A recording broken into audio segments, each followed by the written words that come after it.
दोस्तों, हजरत अब्बास वो हैं जिनको मौला अली ने नमाज तहज्जुद में मांगा था। एक शेर ने खुदा से शेर मांगा तो अल्लाह ने हजरत अली के हिसाब से हजरत अब्बास को अता किया, जिनको शेरों को भगाने वाला शेर कहा गया। जब हजरत अली अकबर जवान हुए और घर से बाहर आना जाना शुरू किया तो अक्सर हजरत अब्बास उनके साथ होते थे।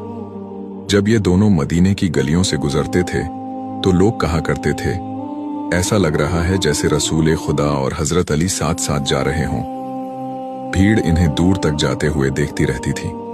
हजरत अब्बास सर झुकाए चलते थे। किसी ने पूछा, आप तो अली अकबर के चाचा हैं, उन्हें आपका एहतराम करना चाहिए, न कि आप उनका।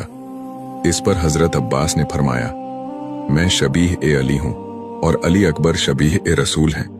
अली अकबर की तज़ीम दरअसल रसूल खुदा की तज़ीम है।